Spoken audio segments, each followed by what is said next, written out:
Funny thing just happened to me. I spent the last 25 minutes talking to my webcam, and then I found out it wasn't on.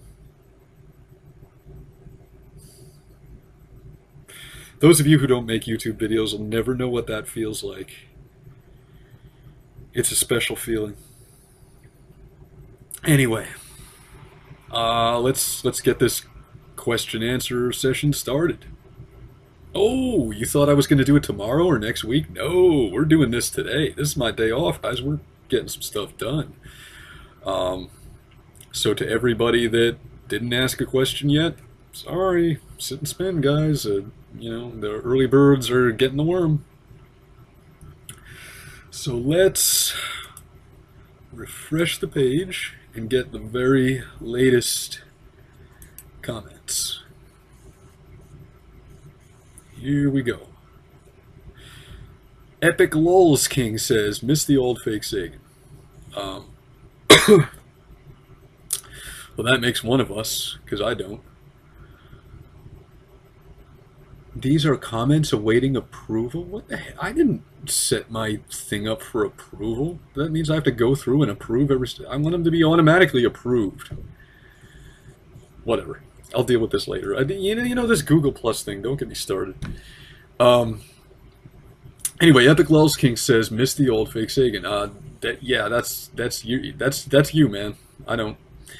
Zarash says, smooth. Welcome back. Thank you, Zarash. And by the way, everybody who's been asking for my old stuff, this is the guy. This is him. Zurassh. If he doesn't have it, it's gone. I used to have hard drives with my old videos on them. No longer. Those are gone. So if he doesn't have it, it's gone down the memory hole.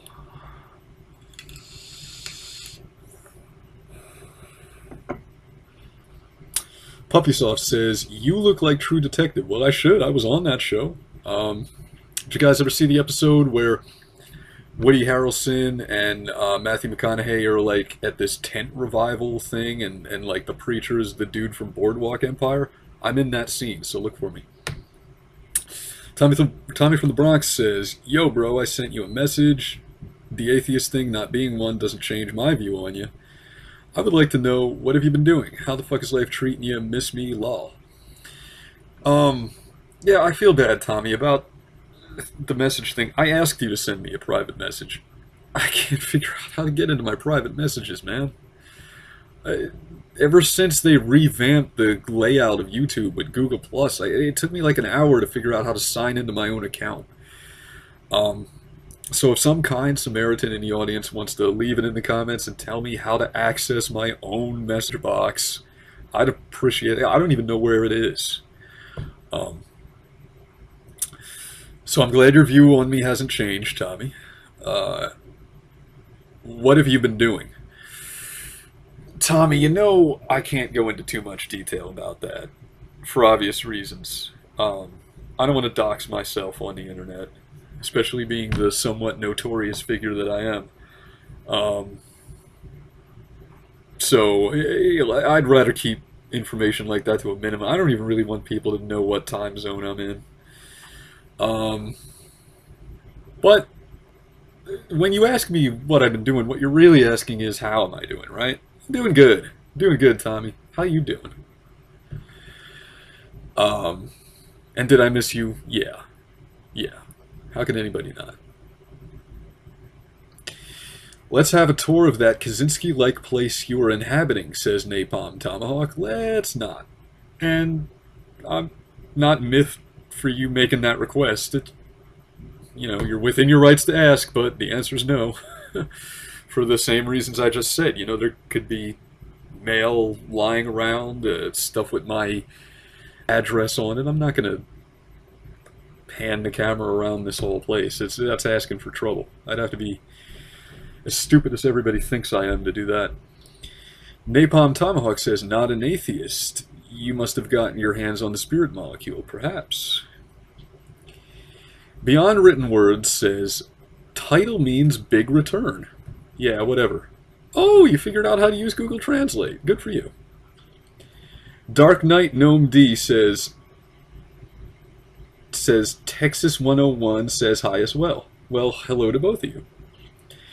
Scotty Rules 33 says, interesting look you have going. So, are you living in the Russian Federation? Why are you not an atheist anymore?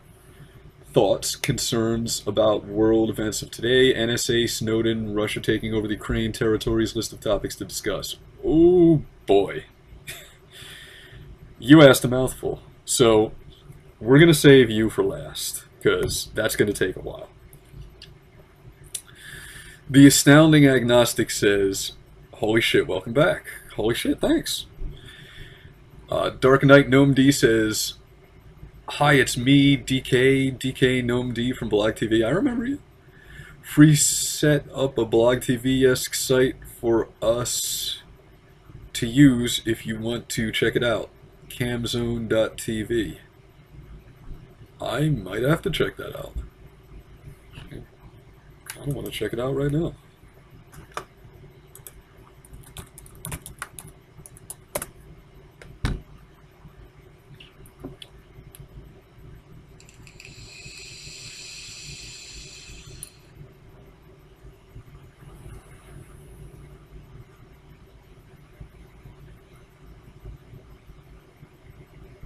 I like this minimalist setup. I could deal with that. All right, I'm checking this site out later. Okay. Oh, that must be from the think tank thing. Oh man, we'll get into that. Okay, so what do we got next? Okay, so in the beginning was the Splurge. Says, are you a spiritual Buddhist or something now? No, I'm not a Buddhist. You know, I've never understood Buddhism. I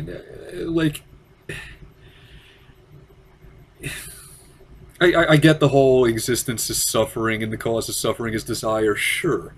But if you want to be so sublimely unattached that you have no connections to anything and therefore you don't experience loss because you're like this Jedi who doesn't get emotionally involved, and you want to meditate until you kind of obliterate your consciousness and achieve a state of like death, which I think is actually what they call it. I got a great solution for you guys. And it's not Buddhism. Do it! Just do it! Quick and easy. You don't have to meditate. You can be dead. No more desire, no more suffering. I mean, there you go, guys. Hop right into that next body. Why wait? I don't get it. I've never understood Buddhists. So, Piggy's Go Moo says, glad you're back. I guess I'm glad I'm back so far. Thank you. Vorshk says, so not an atheist anymore. Are you a skeptic like the Armored Skeptic? I still do consider myself a skeptic, though I doubt other skeptics would consider me that anymore. Beyond Written Words says, you change you name back to whatever. That's 2 words, by the way, what and ever. It was when you were cool. I can see why you call yourself Beyond Written Words. Anonymous 501 says, I literally do not believe you're going to start making videos on any type of regular basis. Love you, Hardcase. I literally don't believe it either, but you never know. I am an unpredictable guy. I don't even know what I'm going to do next, which I'm sure some people on here can attest to. You know, this might be a flash in the pan, or I might be making 10 videos a day. I have no idea. We'll have to see how I feel at the time. And he goes on to say, and this is Anonymous 501, by the way, and he goes on to say, tell us why you're not an atheist, and is this some semantic definition bullshit? This is not semantic definition bullshit. This is true theism, complete with prayer.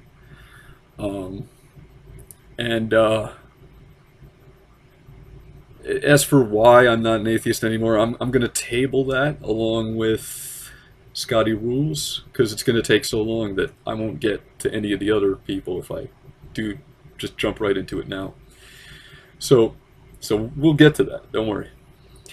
Devin Jones says, "Yay, welcome back. Pawn some people. Discuss why you aren't an atheist anymore. Debate people." Well, who do you want me to debate? You? Debate me. Debate me. What do you want to debate about? Let's debate. What do you think of Black Lives Matter movement? I think it's a joke.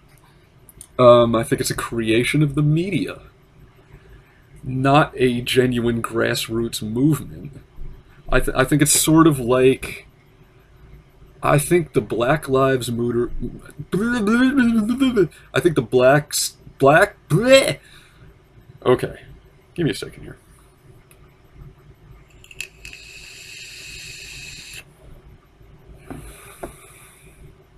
I think the Black Lives Matter movement is sort of like, it's like the domestic version of the color revolutions that we instigate overseas. You know, it's like that's our right sector, that's our ISIS. It's the astroturf violent fake army that we created here instead of in somebody else's country. And when I say we, obviously I don't mean you and me. I mean Wall Street. I mean the bad guys. So there you go. That's what I think of Black Lives Matter. I think they're full of shit. I don't even think most of the black community, most of the African American community in the U.S. takes them seriously. I think they see them for what they are. So I damn sure do. So what do we got next here? Talk you your new... Oh, okay, Firewall 5000 is the name of this guy, by the way. Talk you your newfound religious faith and how exactly that happened. That ought to make an interesting video. I will get to that. Make a video about the reptilian conspiracy. Oh, I'm using the wrong mouse. Two computers, I always forget. Talk about the reptilian. Make a video about the reptilian conspiracy, and that's the that's the vaginarchist. Good name, man. The vaginarchist. That would be rule by vaginas. So, Tumblr. I guess Tumblr is a vaginarchy. Talk about the reptilian conspiracy. It's bogus. See, this is where me still being a skeptic, like the armored skeptic, comes in. Just because I'm a theist now doesn't mean I believe in Bigfoot and aliens and just everything under the sun. You know, reptilians, come on. Now, the guy who came up with the theory, David Icke, I actually have a grudging respect for, because this is the same man who was the first to draw the connections between the PNAC memos and the Bush administration's policy. And we're talking about the Project for a New American Century, where they were talking about how we would need a Pearl Harbor-like event to get people on board with the new changes they wanted to make, and then lo and behold, we have a Pearl Harbor-like event. Ooh, coincidence. Or not. Well, that's David Icke, so I do kind of grudgingly respect the guy, but clearly he took some bad acid. Something happened there. I don't know. And I don't want to seem closed-minded, okay? If you guys can give me a convincing argument that there's reptilians, maybe I'll buy it. But the burden of proof is going to be pretty steep on that one. So, okay. But you believe in God now. Shouldn't you just believe in everything? No, it doesn't really work that way. So, God's Dark Fist says, welcome back, Fake Sagan. I would like to know how your life has been. Since you're not an atheist anymore, what is your ideology concerning spirituality? Pardon me? And I would love to hear some political commentary from you. This race is making history. Is it? Is this race making history? God's Dark Fist? Really? I'm sure you have thoughts. Oh, I do. I'm glad you're well. I'm glad you're well, too. If you are you well? Are you well? I hope you're well. Oh, by the way, this was years ago, but I was a mod in your blog TV room. I PM you a link to a dog being put on fire. You got hella pissed and banned me. Lol. Honest man, sorry. I thought you would have chuckled.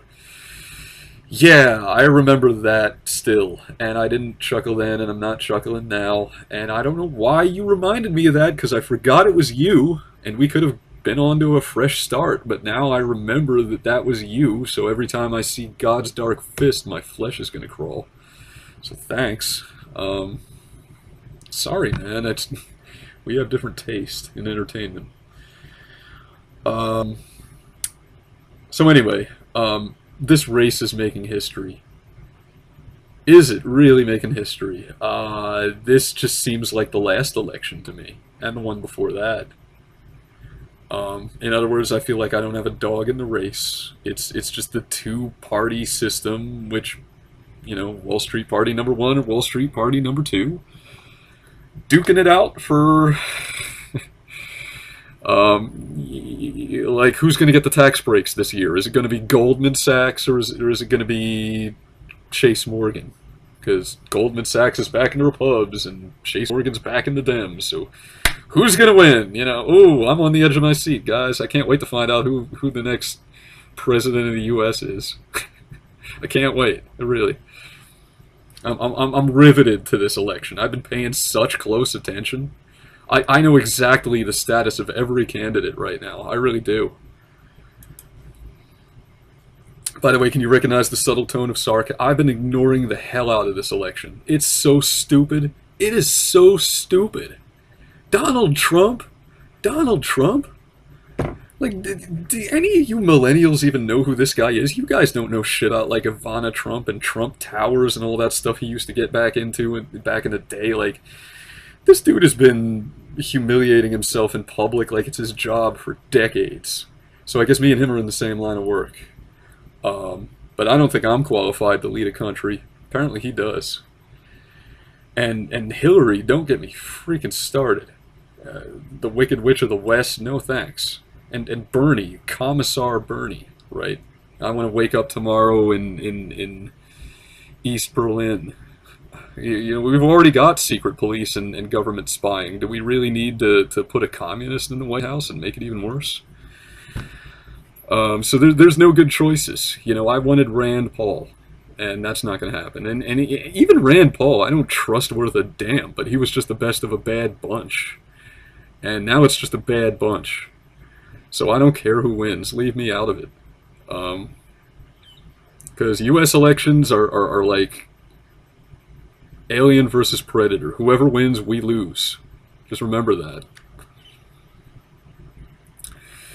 So, yeah, the race is making history. I really don't see that at all. I think this is like a presidential race that's going to be forgotten by history. I think if you read a history book about the United States Empire, the history of the U.S. Empire, like way in the future, the times that we're living in, like, it's all going to be one big chapter. It's not even going to get its own unique subheading. It's just going to be like, oh yeah, there was this big corrupt period where they had all these puppet presidents for years and years, and the banks just ruled everything. It was like a plutocracy for years and years and years. And then finally something changed. And like we're part of a segment of history that's going to be overlooked. Because we're ballless and gutless, and we're not doing anything about it. So history is going to forget us. Sorry. I don't see this as a history-making race at all. I think it's a joke. Step Back History says, so what is the story of the DD conversion? We'll get to that. Promise. Mark Tread says, the obvious question is, why aren't you an atheist anymore? We'll get to that, I promise. But you could tell us anything, like, what the heck have you been up to for the past year? A little bit of this, a little bit of that. Or what inspired your new look? Though probably not the most pertinent subject. Those of us from the old days miss you. You could probably even just give your review of a phone book, and that would get views. Oh, don't give me any ideas. Maybe I'll just read out of a phone. Trying to get me to dox myself. I see what you did there, you. Oh, you. That being said, there's nothing wrong with hanging up the towel either. Personally, I miss the old YouTube and what you and others did with it, but that climate doesn't exist anymore, whether or not you reluctantly return. It's just the way it is. Do it for you, bud. Thank you. That's what I'm trying to do, and I agree with you. It's never going to be the way it was, like, in 2006 before Google bought YouTube. I mean, it's a totally different animal now. It's censored up the ass. Like, you can't do anything. It's never going to be the way it was, but I'm going to make it as good as it can be. Now, what inspired my new look? I'm guessing that by new look you're talking about the hair and the stash.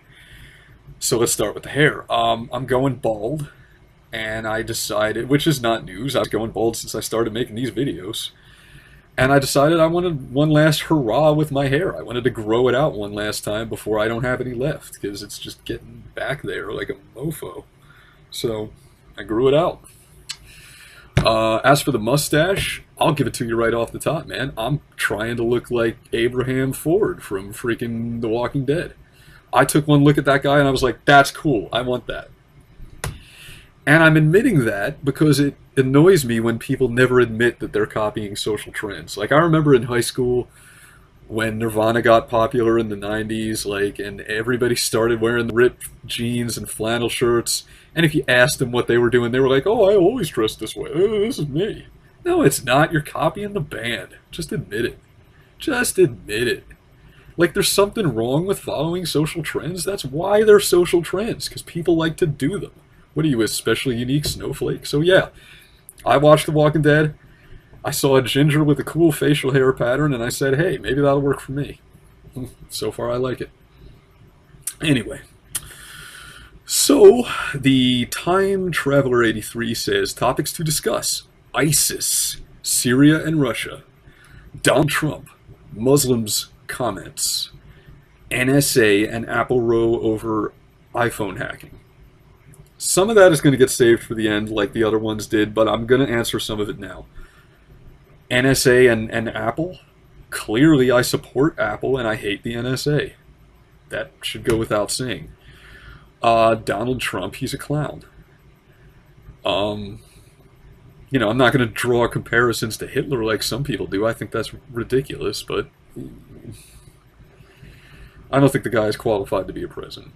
I don't.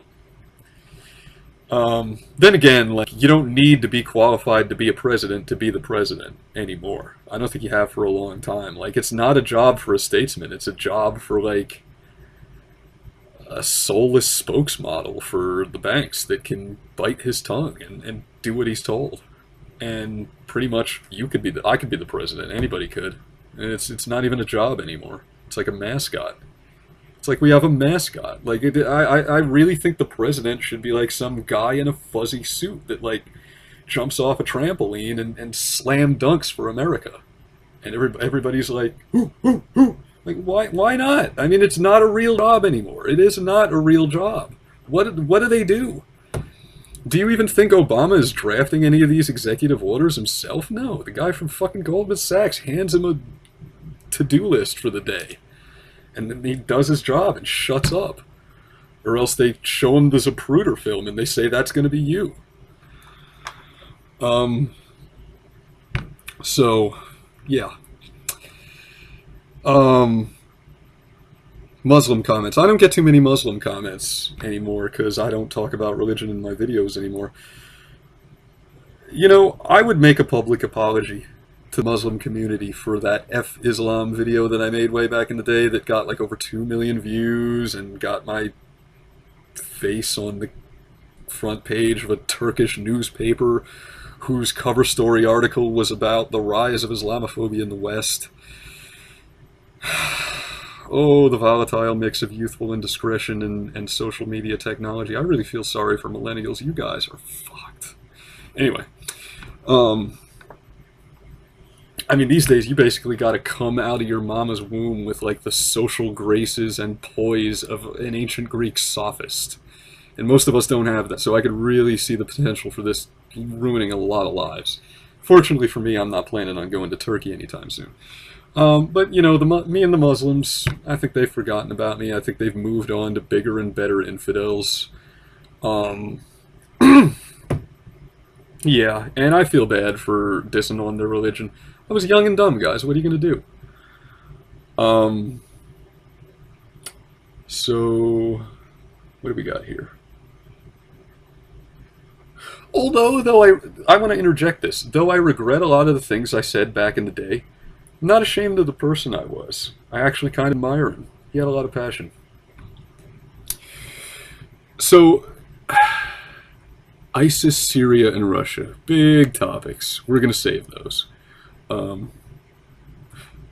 But as far as ISIS goes, let me knock that one out of the way. Purely our creation. That is our baby. ISIS was created by the United States. And it's history repeating itself. We did the same thing in the 1980s in Afghanistan when we funded the Mujahideen to fight the Soviets. And we're doing the same thing. We created ISIS to mess with Putin, right? So it's the same thing. And just like the Taliban was chickens coming home to roost when they took down our Twin Towers, now we've got the Paris attacks. We've got the Paris terrorist attacks perpetrated by ISIS because got to build a pipeline, guys, right? Hell, let's give some money and weapons to those crazy guys. It's worked in the past. And if they end up becoming the new Ottoman Empire, then I guess it turned out to be a bad move, right? It's your tax dollars hard at work.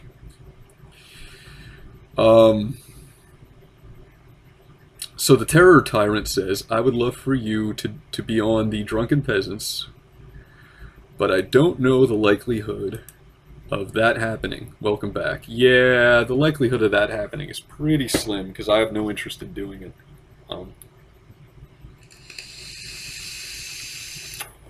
So don't hold your breath for that one to happen anytime soon.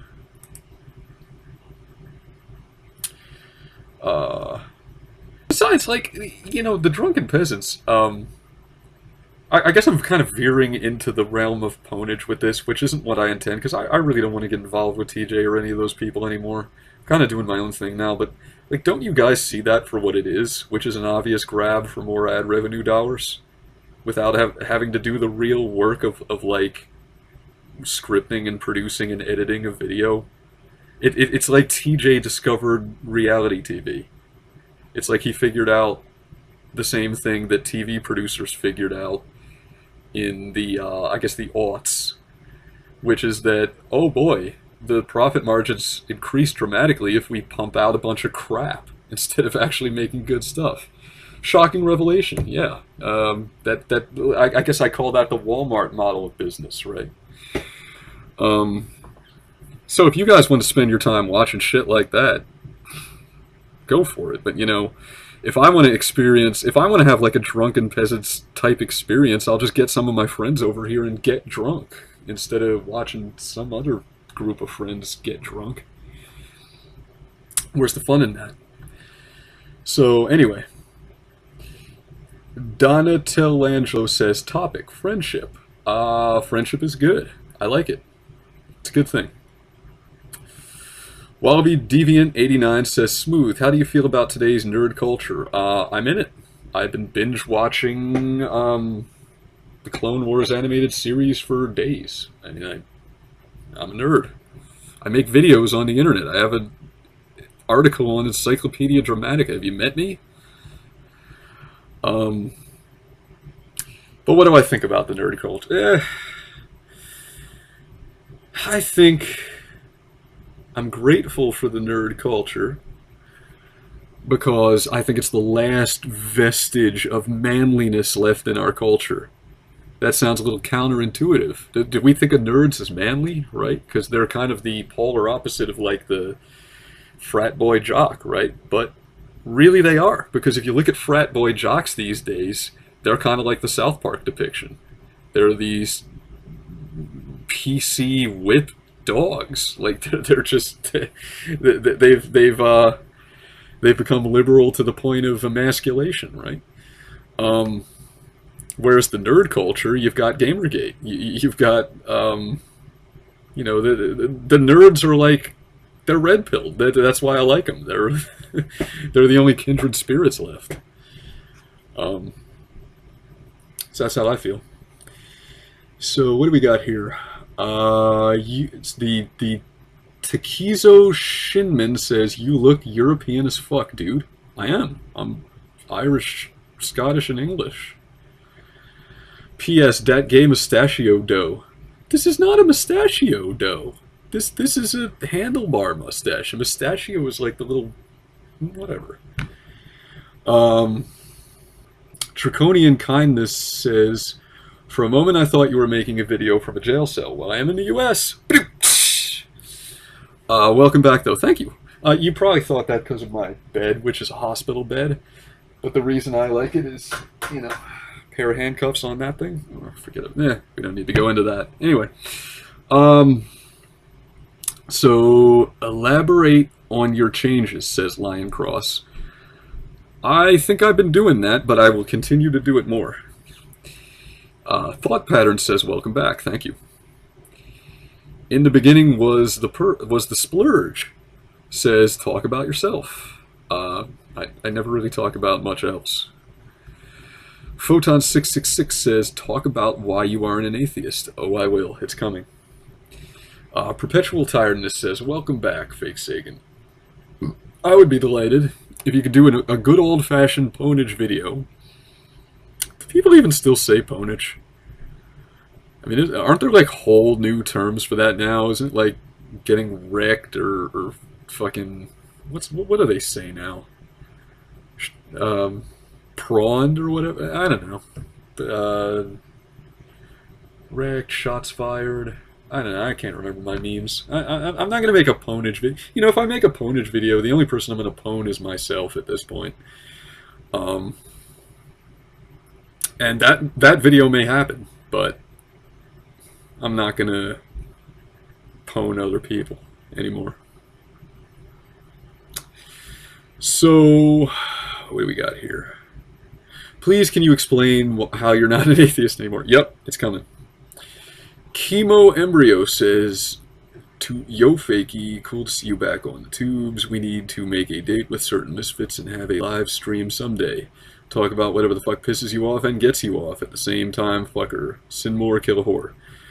I don't think I'll be murdering any prostitutes anytime soon, but I would love to do some old school blog TV type stuff, so you set it up. And if I'm not at work or fapping or whatever at the time, count me in.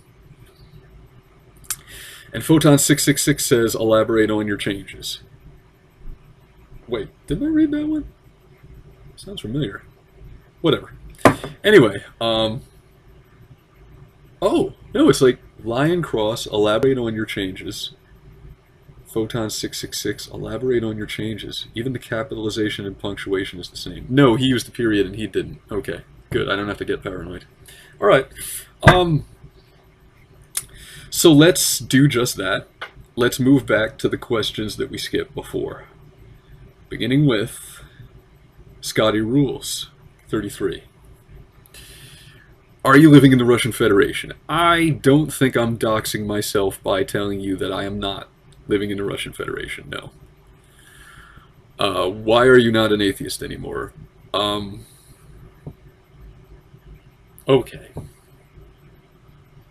Okay.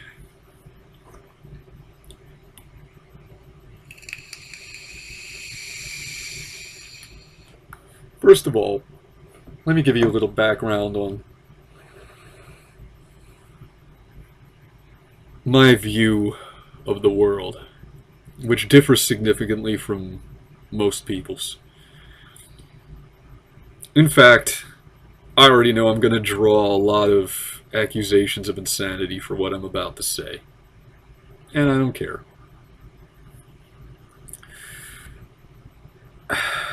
I've considered for quite some time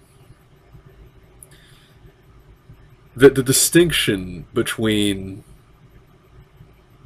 Let me back up for a minute. There's a philosopher, 20th century philosopher, not very well known, named Guy Murchie. That's Guy like Guy, hey Guy, and Murchie like Murchie. And he had a lot of very interesting ideas. And one of them was that the distinction which is drawn in the natural sciences between life and non-life, between the organic and the inorganic, may be a bit more arbitrary than we think. What do I mean by that? Well, science is full of things that bend definitions. Human beings like to categorize the world. We like to cut reality into small, bite-sized pieces that are easy to digest. But by doing so, we kind of sacrifice a bit of the big picture. So, of course, it's easier to understand the biosphere of the planet you live on if you divide it into sections. We got the animal kingdom over here. We got the plant kingdom over here. Never the twain shall meet. But what do you do about mold? It exhibits some characteristics of a plant and some characteristics of an animal. So what category does that fit in? And, you know, even within the same kingdom, the way we classify things can be very arbitrary, like frogs and toads. What's the difference between a frog and a toad? I challenge anyone to give me a concrete answer to that. Because if you research it, what you'll find is that there's a ton of species that kind of exhibit characteristics of both, where you can't tell what section. Is it a toad? Is it a frog? Is it a frog with some toad features? Is it a toad with some frog features? What is it? Now, what about life itself? Viruses instantly come to mind. Is a virus alive? Is it life? It has some of the characteristics of life, but lacks others.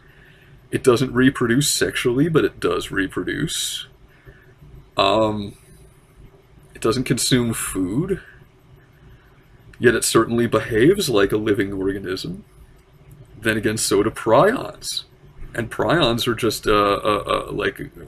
like basically like protein with a corrupt code, like it's got a computer virus. You know, where do we classify these things? Is a prion alive? Is a virus alive? Are you alive? Am I? What about crystals? Mineral crystals?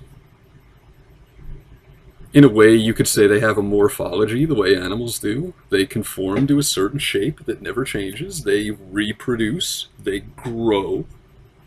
They have environments that they inhabit. And there's places where they can't form. Why do we consider them inorganic? It seems to exhibit a lot of the characteristics of life to me.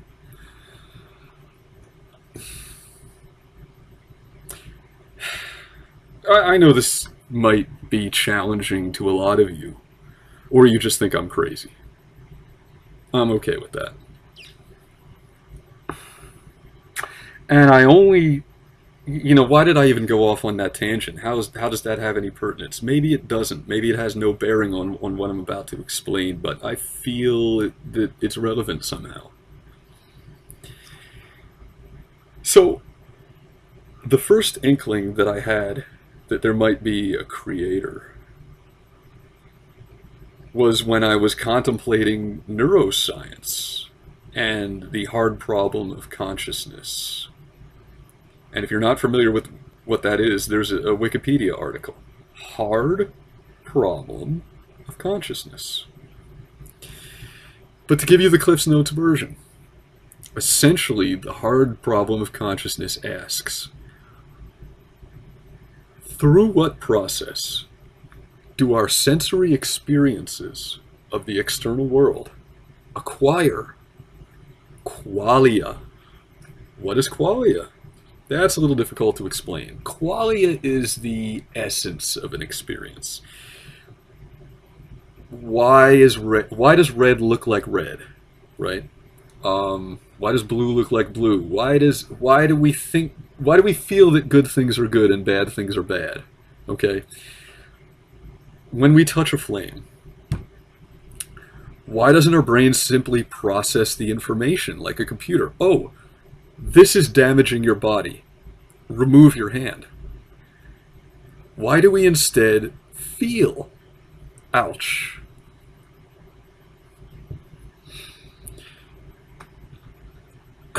Neuroscience isn't able to answer that question. So right off the bat, a lot of people are screaming, God of the gaps. Oh, you're filling in a gap in human knowledge with God, like people always have. Oh, you don't know why lightning bolts come out of the clouds? It must be God. Perhaps. Maybe I am. But I have my own theory about why the hard problem of consciousness is so hard. And here's what it is. I think we're looking for the origin of consciousness in the wrong place. I think that searching for the origin of consciousness in the brain is like searching for the origin of a radio program inside a quartz crystal. This is a receiver. Consciousness resides in the brain. The brain is the seat of consciousness. Without a brain, you don't have consciousness. But it does not therefore logically follow that consciousness is produced by the brain. I think the brain receives consciousness like a radio signal. So from whence consciousness? First of all, let's back up a minute. You've made an extraordinary claim, Smooth Terrorist. Why do you think the brain receives consciousness like a radio signal? Where'd you get that? Where'd you get that half-baked idea from?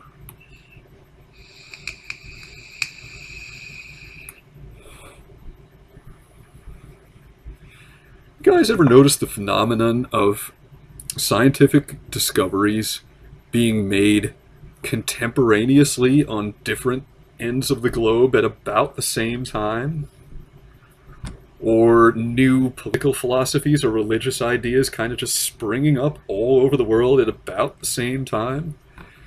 Or what about how a group of monkeys on one end of this jungle over here can learn how to use a stick to crack open the coconut or whatever the case may be, and then this other group of monkeys on the other side of the jungle learns how to do the same thing at the same time without communication? How do you account for that? Do you account for it? Or is it something you ignore because there's no convenient explanation? I know what I believe, guys. And I don't care who thinks I'm crazy. I never have. So, when I began to believe that the origin of consciousness was something external, then I had to ask myself, from whence consciousness? Is there a great soul, a mass soul from which other souls derive? And of course, that's the short definition of God. And it wasn't too long after I came around to this new way of thinking that I decided to join an organized religion. And a lot of people think that's a very big leap. How do you go from just having this vague, nebulous conception that there might be something greater out there to, oh, I'm going to go to a building every week and chant a bunch of ancient scripture with a bunch of other people? That's a big leap. But I really don't think it is. Because even though I've always kind of been suspicious of people who purport themselves to be experts, there have always been some areas of life where I admit that expertise is necessary. I don't do surgery on myself at home. You know, if I need surgery, I go to the hospital. I tore my rotator cuff lifting weights when I was 15. I'm 36 years old and it still hurts because I didn't know what I was doing. And there are some things that are too important not to have guidance. So I joined an organized religion.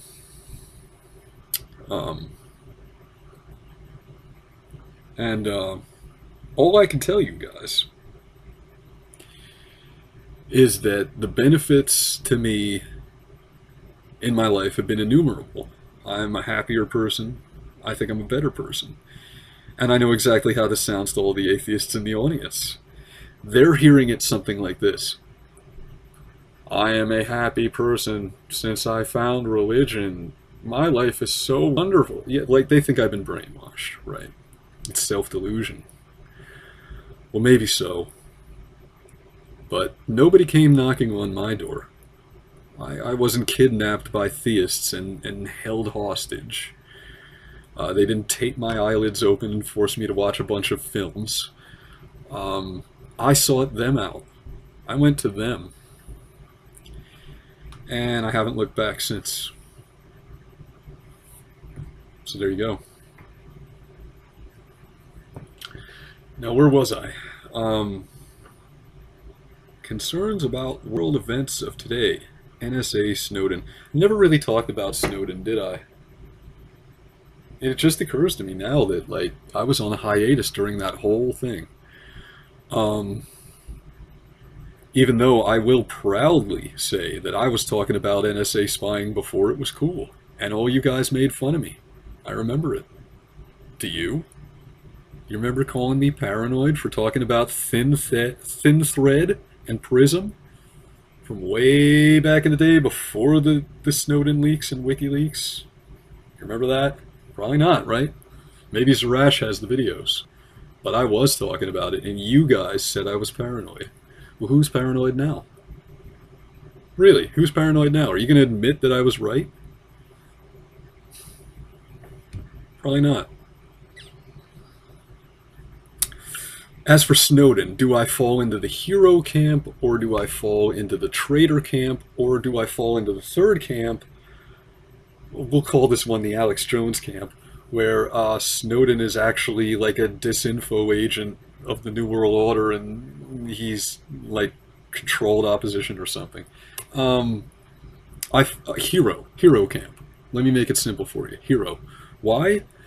Because I have been following that story. I didn't just drop that story when the mainstream media did. I stayed with it, and I've been watching his interviews. I watched the TED Talk that he gave. I've seen him on all kinds of news programs. And when you get to hear that guy talk, you can tell he's sincere. Now, maybe that doesn't meet some of your standards of evidence. Oh, you have a good feeling. You like the cut of his jib, so that means he's an okay guy? Yeah, I don't think so, Smooth Terrorist. Well, you gotta realize, guys, how old are most of you? I'm 36. I've seen a lot of BS come from the media and government over the course of my lifetime, and after a while you learn to recognize it. So when you hear a genuine patriot speak about civic duty, you know he's being honest.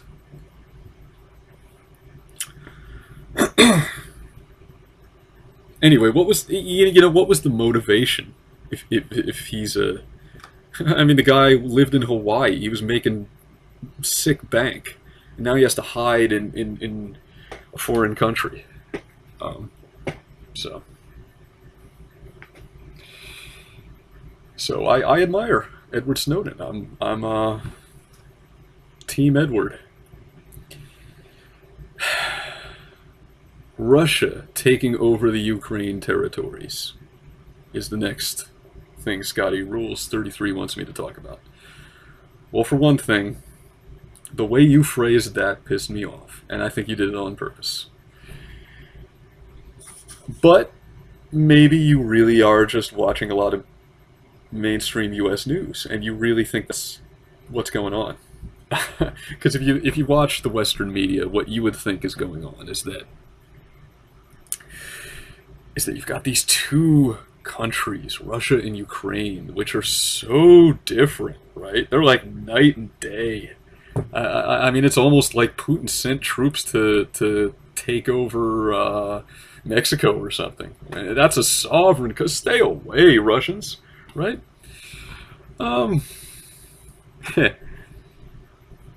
Okay. And if you believe what the media says in this country, then you think that the people of Ukraine, by their own volition, had a revolution because they weren't happy with things, and they said, Russians, get out. We want to be in the EU. Well, it didn't exactly happen that way. How do you know how it happened? How do I know how it happened? Because I was following it from day one, before it even broke the news. I was on the international forums on 4chan talking to Ukrainian people when Euromaidan first started, back when the first rumblings of dissent were just beginning. I was getting information straight from the horse's mouth, so I know what the hell is going on.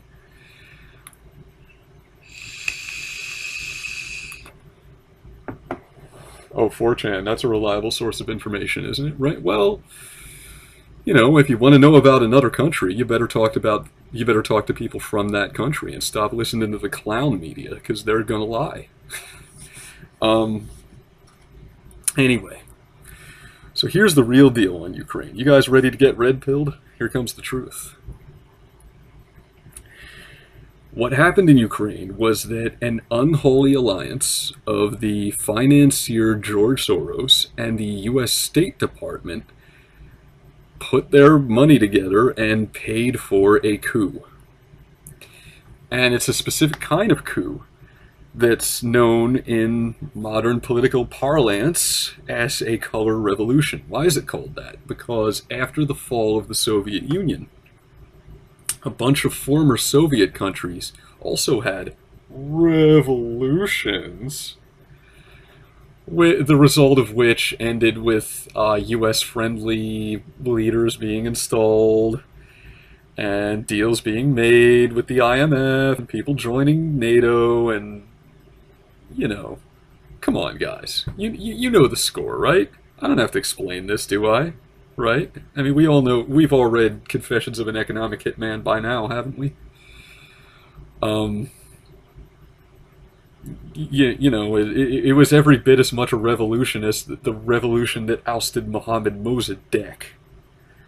And if you guys don't know what I'm talking about, bone up. But, you know, we've been doing this, we've been playing the same dirty tricks for a long time. Long time. And I think the world's caught wise to it by now. But basically, the State Department spent $5 million. That's not a conspiracy theory, it's on record. Financing certain NGOs in Ukraine. Non-governmental organizations. What a misnomer. Is there such a thing? The answer is no. When Amnesty International publishes a list of the countries that have the worst human rights violations, why don't we make the list? Oh, right, because we pay for their office space, right? We pay the bills. The U.S. government is funding these non-governmental organizations. So they will slander, and all of these people, like Reporters Without Borders, all of them, you know, don't buy the crap that these are objective groups. There's nothing non-governmental about them. They have a pro-Western agenda. And anyway, getting back to the point. So the State Department funds these groups, and essentially it was a way of funneling money in a clandestine, under-the-table way towards extremist groups in Kiev. And we're talking about right-wing political extremists, guys like Azov Battalion, Right Sector, Svoboda Party, which means freedom, Orwellianly, because they stand for anything but, right? Um, and these guys, to make it short, they are Nazis. I mean that in the sense that, like, oh, Donald Trump is the new Hitler. No, I mean they're real Nazis. Real, actual Nazis. Real National Socialists who hate Jews and love Hitler. That's what they are. If you look at them, a lot of them wear the armband with the wolf's angle symbol. That's a white supremacist symbol. A lot of them support Bandera, who was a Ukrainian statesman during World War II who was a Nazi collaborator. And that this guy is their hero. They love Bandera. You know, they've openly written things in support. And am I talking? You know, so when I say they, who's they? Okay, so am I talking about just like the average soldier in the field, and his opinion doesn't necessarily represent Kiev? No, I'm talking about the Kiev government. I'm talking about the people sitting in parliament.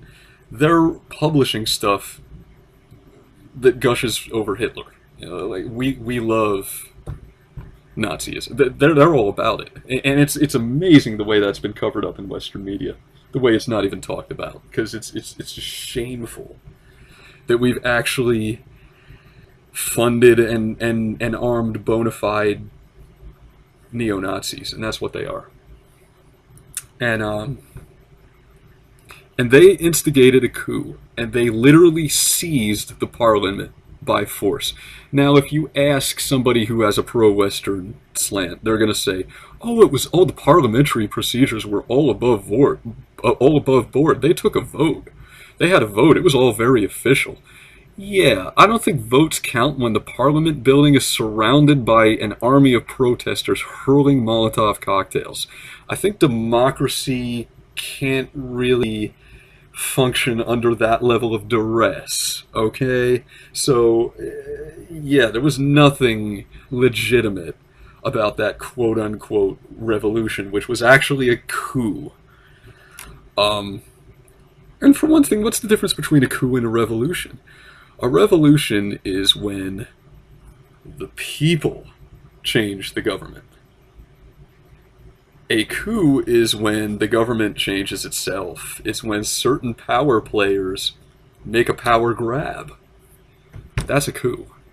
And they always try to portray them as revolutions. No one ever calls a coup, but that's what it was. Now, is this just he said, she said semantics? Kind of like one man's freedom fighter is another man's terrorist, one man's statesman is another man's dictator. No, this is not semantics. These are concrete differences. There is a appreciable difference between a revolution and a coup, and that was a coup. And most Ukrainians do not support the government in Kiev. They don't. You know, there's this belief in the West that the polite people, aka the green men, in Crimea, were Russians that hopped the border.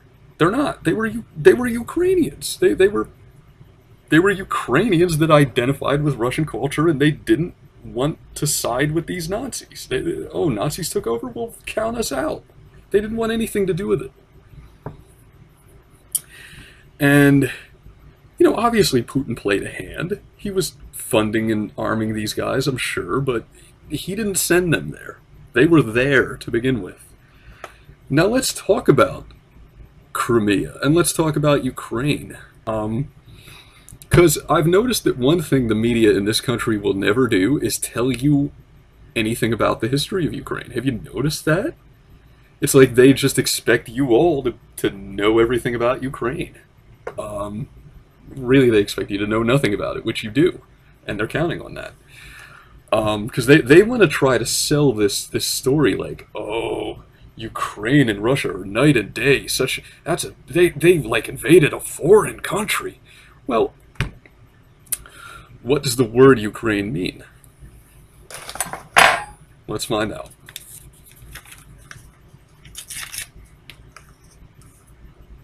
So,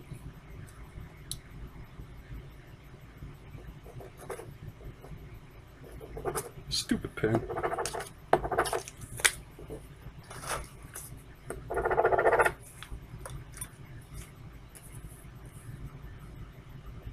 Okay.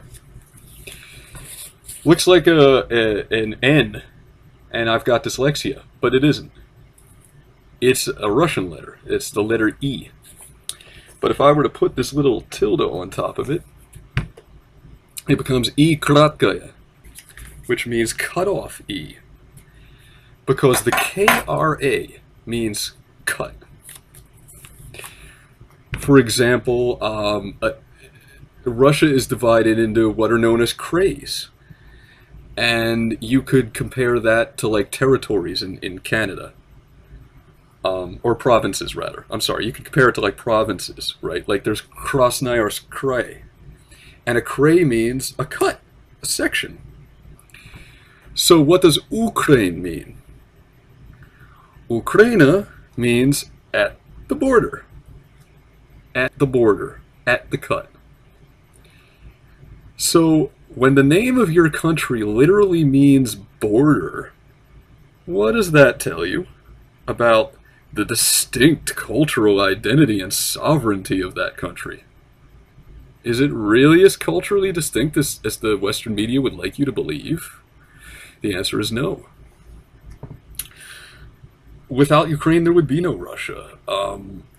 The birthplace of Russian culture and history is Kiev, and specifically an ethnic group called the Kievan Rus, which later went on to divide into subgroups, being the Muscovy, the Muscovites, and the what we think of as the Ukrainians today. So they used to be one thing, and then they split.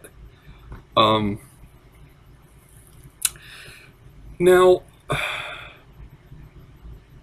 have you guys heard of somebody named Nikita Khrushchev? He was only the premier of the Soviet Union, which is not Russia's old name. It was a whole big conglomeration of countries in Eastern Europe, not just the one, because people get that wrong, amazingly. Now, Khrushchev was Ukrainian, and he decided, unsurprisingly, to give a gift to Ukraine. And he gave Ukraine Crimea, Krim, as it's called. And that was in the 1960s, I think. So not too long ago. Before that, it was officially part of Russia. So, you know, the way the Western media, I almost said Western media, the way the Western media portrays what happened in Crimea, like Putin stole it. Like Putin shoplifted the place or something, right? Oh, he had no claim on that at all. Yeah, it's always been Russian clay, guys. It's always been their soil. Always. Always. Always. And it always will be. I don't see that changing anytime soon. But the point is, you know, you guys have been sold a bill of wares. You guys have been fleeced by the media in this country, and not just this country, the Western media in general. CBC, The Guardian, you know, that's not alternative media, even if you think it is. Follow the money. And it's just been one lie after another, like that Korean flight that the pro-Russian separatists in Donbass supposedly shot down. Yeah, they don't have anti-aircraft guns. They don't even have an air force. You know who does? The government in Kiev. So put two and two together on that one. You know, you don't need anybody to tell you you're being lied to if you exercise a little common sense and just think about this stuff. The lies are apparent. But I do feel sorry for people in Ukraine because they're caught in the middle of a pissing match. You know, the pro-Russian side and the pro-US side, they're caught in the middle, and they're the ones suffering. And You know, they're the ones getting caught in the crossfire, and it's shameful. But the point is, this was a power grab that went wrong. It was a color revolution that failed. Well, a partial success because we didn't get the whole thing.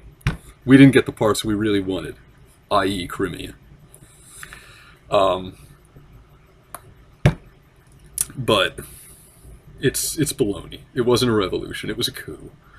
So to answer you, Scotty Rules 33, what do I think of Russia taking over the Ukraine territories? I don't, because that didn't happen.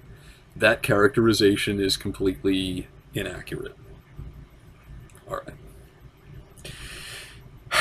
So, what do we got here? What do we got here? NSA, Snowden, Russia taking over the Ukraine. What else we got here?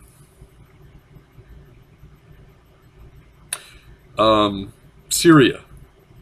The Time Traveler 83 wants to know about ISIS in Syria. So, like I said, ISIS is just our old bag of tricks. You know, when it comes to U.S. foreign policy, I could explain it to a 5-year-old, because there's 2 tricks that we do. 2. 1, we fund coups. 2, we arm crazy Muslims and use them as weapons. And we've been doing both of those things for decades. You know, ISIS, like I said, it's just like what we did in Afghanistan. It's the same thing, using Muslims as weapons against the Russians. How did that work out for us last time? How's it going to work out this time? And, you know, the people that want to see this pipeline and get built through Syria, they don't care about the human collateral damage. They don't care about the people in Paris who got killed by the terrorist attacks, because they only see green. They're in it for the oil. It's about a pipeline. It's always been about a pipeline in the Middle East. It's always about oil. Don't ever believe it has anything to do with human rights. Because why aren't we in Africa? I mean, there's the argument ender right there. Okay, if we care about the rights of citizens in Syria, why aren't we in Africa, straightening out human rights issues over there? Because they don't have oil. And Syria has always been a Russian client state, the way Israel is the United States' client state. And it's not that Syria is the only country that Russia has good relations with in the Middle East. You know, they get along well with Iran too. But that's their big player there, the way that Israel is ours. And Assad has always been close to the Kremlin, and that's why we want him gone. He's not U.S. friendly. He's Russian friendly. So we're trying to get rid of him for that reason. And that poison gas attack in Syria, you better believe that was us. You better believe we were behind that. If you think Assad did that, oh boy. Gullible people out there if you believe that. I mean, what would his motivation be? He's on top. He's got the country on lock. He's the ruler. Why would he start killing people? That's what the wolf climbing the hill does, not the wolf on top of the hill. The wolf on top of the hill doesn't destabilize his own country.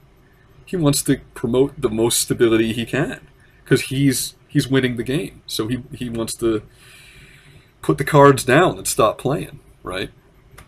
You know, anybody who's sowing the seeds of discord, they want regime change, not to preserve the regime that's already in power. So use simple common sense, guys. You don't need a smoking gun. You don't need to find a shell of a gas canister somewhere that says made in the US on it. Just use common sense. That's all you need to do. Just learn to start seeing Brzezinski's grand chessboard, and it'll all make sense to you. Because that's what this is. It's just Game of Thrones in real life.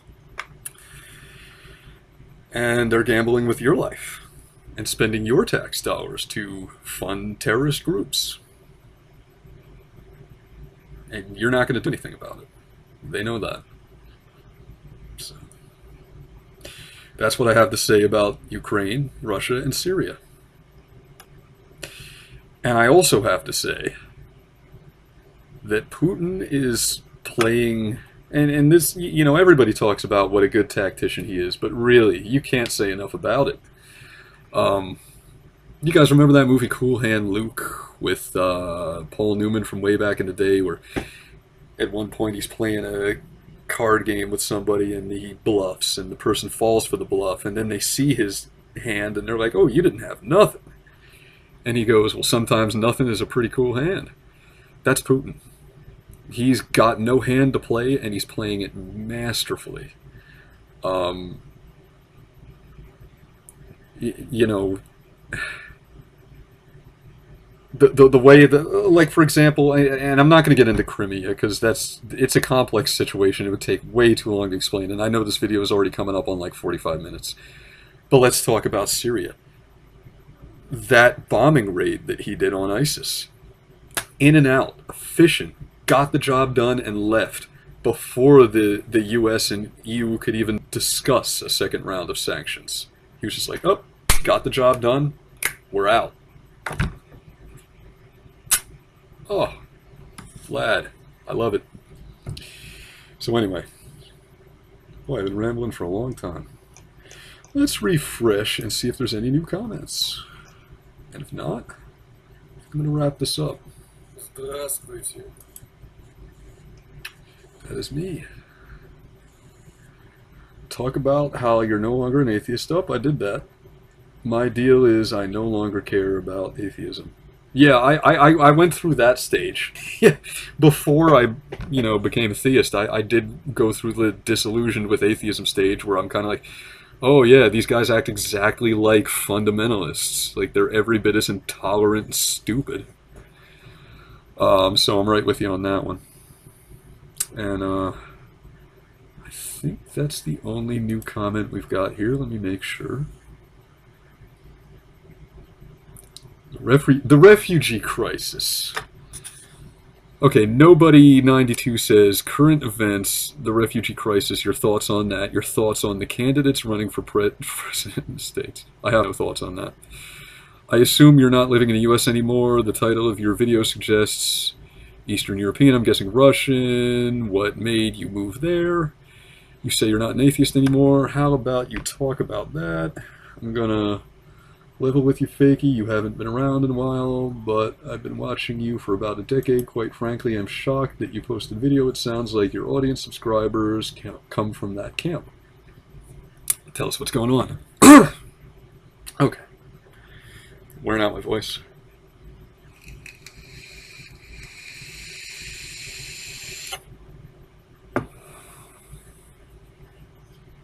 Okay. So, the refugee crisis.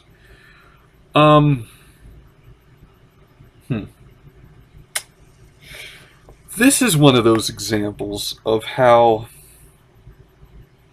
tertiary consequences of an act can also have benefits for those who perpetrated that act. Okay. How vague? What do I mean by that? Well, let me give you an example of what I'm talking about. The war on drugs, okay? It serves many purposes for those in power. Number one, they get to lock up poor people. Number two, they get to lock up minorities. Number three, they get to take an enormous amount of revenue because they're essentially shaking down the drug dealers the same way the mafia does. Hey, you're going to deal on my turf? You got to give me some. Basically what's going on. So you see how just by declaring that one war on drugs, the government got their fingers in a whole bunch of pies. They got a whole bunch of benefits from doing that. Some of which are harder to see than others. Well, the refugee crisis is like the same thing. We're not in Syria to fill Europe with refugees. Okay, we're in Syria to get control of an oil pipeline, to build an oil pipeline, right? I can't remember if it's we're trying to build a pipeline or we're trying to prevent Putin from building one. It doesn't matter. Is there really a functional difference? Who cares? But that's essentially what's going on. And that's why we're really doing it. But if it happens to generate a couple of refugees, and they happen to destabilize the European economy so that the petrodollar doesn't have as much competition from the euro, not bad, right?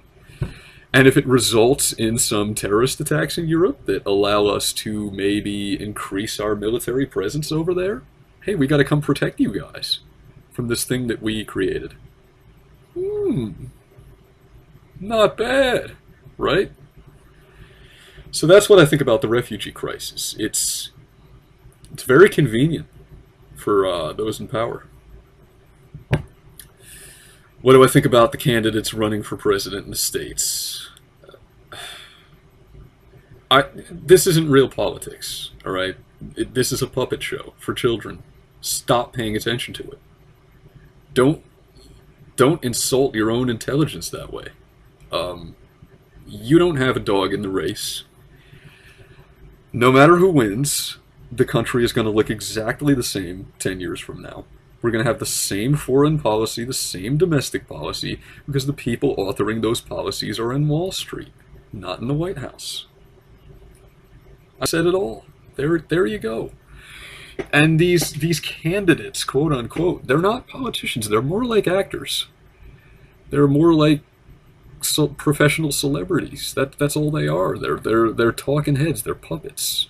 Don't pay no attention to the man behind the curtain. You know, just stop falling for it, guys. Please. I assume you're not living in the U.S. anymore. I am still living in the U.S. I'm still living in the U.S. The title of your video suggests, yeah, I have been studying the Russian language for the past 2 years. I'm by no means fluent. Немного говорю по-русски. Очень немного, very little.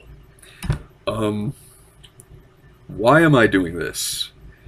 Does it have something to do with your politics, or something to do with you trying to, like, avert a World War III type scenario through meaningful cultural exchange with the enemy? Or is it just because you're like a nerdy Russophile? Yes. So, what do we got? I'm gonna level with you. Oh no, we read that part. Okay, what else we got here? Reptilian conspiracy, I already did that one. I think we're good. I think we're done. Yeah, we're done. So, download, re-upload, blah, blah, blah, all that stuff. Пока.